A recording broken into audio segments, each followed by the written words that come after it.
Minggu lalu, kita baru aja menyaksikan F1 berkunjung ke Qatar. Dan sebagai balapan kedua dari yang terakhir, tentu terdapat banyak sekali tekanan bagi ketiga calon juara dunia, yaitu Norris, Piastri, dan Verstappen. Apakah Norris atau Piastri yang akan menjadi juara dunia baru? Atau mungkin Verstappen bisa comeback dan meraih gelar kelimanya? Jadi tanpa basa-basi lagi, gue akan langsung membahas tentang Qatar GP 2025. Mulai dari free practice, sprint quali, sprint race, quali, dan race utama. Langsung aja nih kita masuk ke free practice. Tapi karena di Qatar ada sprint race, maka cuma ada satu kali sesi free practice.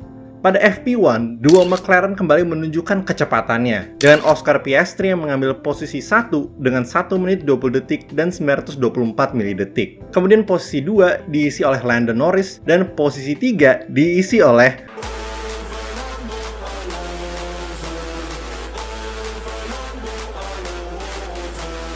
sedangkan Max Verstappen berada di posisi 6.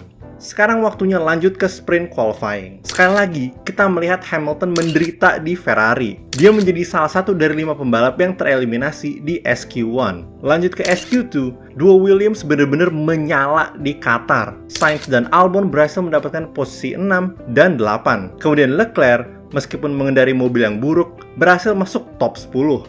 Untuk yang tereliminasi, ada Hadjar, Behrman, Bortoleto, Hülkenberg, dan Ocon. Akhirnya kita sampai ke SQ3. Antonelli mencetak waktu tercepat di sektor 2 dan 3, sehingga sempat berkuasa di posisi 1 dengan waktu 1 menit 20 detik dan 903 milidetik. Dengan sisa waktu 4 menit dan 12 detik, Russell merebut posisi 1 dengan mencatat 1 menit 20 detik dan 539 milidetik. Tapi yang menakjubkan bukan hanya itu. Lihat deh siapa yang ada di posisi 5. Betul sekali, Tsunoda untuk saat ini berhasil mencetak waktu yang lebih cepat daripada Verstappen. Ketika waktu SQ3 udah habis, Piastri akhirnya kembali ke posisi 1 setelah sekian lama absen, dengan waktu 1 menit 20 detik dan 0,55 milidetik. Saat semua orang mengira McLaren akan mengunci posisi 1 dan 2, Russell tiba-tiba muncul dan mengambil posisi 2 dengan perbedaan 0,032 detik dari yang paling depan, sehingga Norris turun ke posisi 3. Lalu bagaimana dengan sprint race? Untuk beberapa tikungan pertama, nggak ada perubahan posisi untuk yang top 3. Sayangnya untuk Alonso, ia langsung disalip oleh Tsunoda, kemudian Verstappen. Setelah itu, Tsunoda langsung minggir untuk ngasih posisi 4 kepada Verstappen.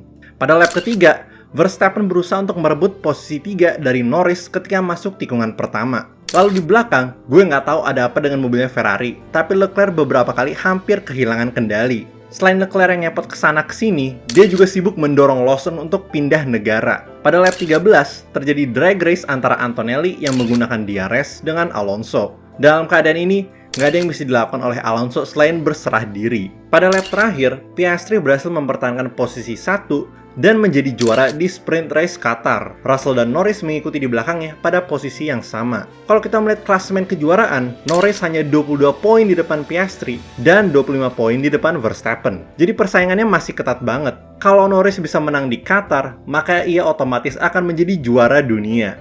Setelah sprint race, kita lanjut ke tahap qualifying. Saat Q1, Hamilton kembali mengalami kesulitan. Dia nggak bisa mencetak waktu yang cukup untuk selamat dari Q1, bersamaan dengan Tsunoda, Ocon, Stroll, dan Colapinto. Gue bisa bayangin apa yang ada dalam pikirannya Hamilton ketika melihat Mercedes berada di depan.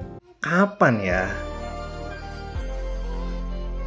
Lanjut ke Q2, Hülkenberg hampir lolos ke Q3. Sayangnya dia ketinggalan 0,003 detik. Tapi bukan hanya dia yang nanggung, Lawson dan Behrman masing-masing kekurangan 0,083 dan 0,88 detik untuk bisa masuk ke Q3. Bahkan Bortoleto dan Albon nggak buruk-buruk amat. Lanjut ke Q3, Norris berhasil mencetak waktu tercepat di semua sektor, sehingga bisa meraih posisi 1 dengan waktu 1 menit 19 detik dan 495 milidetik. Tapi tahap Q3 masih belum selesai, jadi masih ada kesempatan bagi pembalap lain untuk mencoba merebut posisi 1. Di belakang, Leclerc kehilangan kendali dan muter bagaikan Beyblade. Ketika periode Q3 udah habis, Piastri berhasil mengalahkan waktunya Norris dengan 1 menit 19 detik dan 387 milidetik. Norris dan Verstappen berusaha semaksimal mungkin untuk mencetak waktu tercepat, tapi mereka hanya berhasil mengisi posisi 2 dan 3. Hasil ini menunjukkan bahwa Piastri memang jago kalau di Lusail. Pada hari Minggu jam 11 malam, it's lights out and away we go! Verstappen berhasil meluncur lebih baik dibanding Norris dan langsung menyalipnya pada tikungan pertama. Waduh, Lando blunder lagi.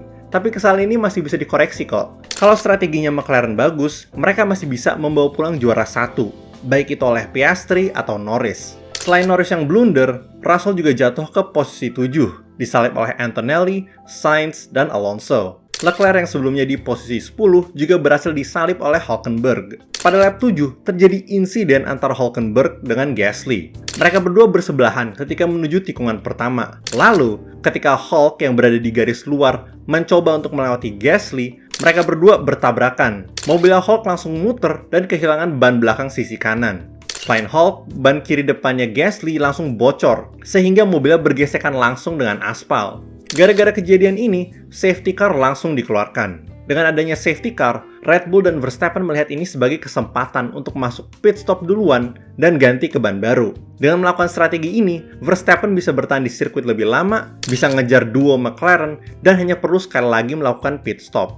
Nah, masuk pit stop ketika safety car bukanlah sesuatu yang baru. Hampir semua tim melakukannya. Kecuali McLaren. Apapun itu alasannya, mereka memutuskan untuk tidak meminta Norris dan Piastri untuk ganti ban. Norris bahkan sampai mempertanyakan keputusan itu. Tapi McLaren yakin bahwa strategi mereka udah bener. Sebelum gue lanjut membahasnya, gue mau bilang kalau balapan ini bosenin banget. Beberapa kali gue hampir ketiduran karena nggak ada action. Semuanya pada balapan sendiri. Apalagi ini udah tengah malam, jadi mata gue udah capek. Jadi kalau pembahasannya sedikit, itu karena balapannya yang bosenin.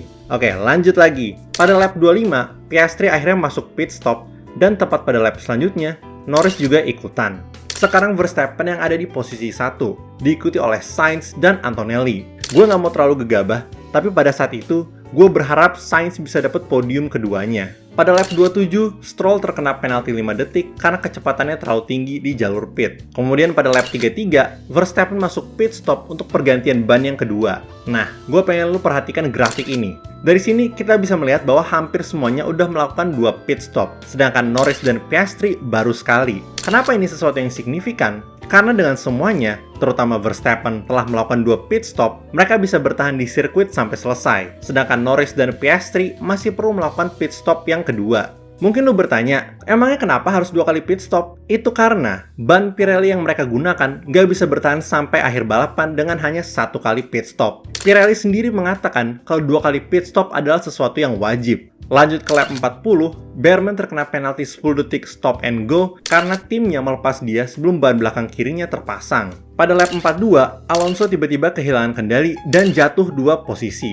Pada saat yang sama, terjadi adu mekanik antara Hadjar dengan Russell. Pada lap 43, Piastri melakukan pit stop keduanya. Sekarang ia turun ke posisi 3. Lalu pada lap 45, Norris melakukan hal yang sama dan turun ke posisi 4. Dengan duo McLaren yang baru pit stop, Verstappen bisa mengambil kembali posisi 1. Dengan 12 lap yang tersisa, ditambah ini sirkuit yang sulit untuk overtaking, kemungkinan bagi Piastri atau Norris untuk mengambil posisi 1 semakin mengecil.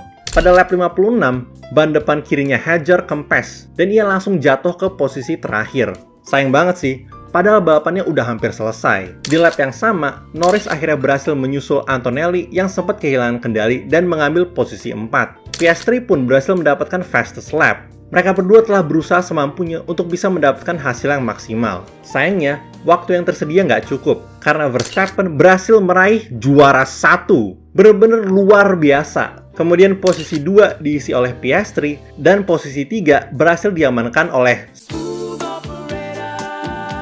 Gila, Sainz berhasil mendapatkan podium keduanya di Williams. Sainz di Williams bisa dapat lebih banyak podium dibanding Hamilton di Ferrari. Parah banget sih.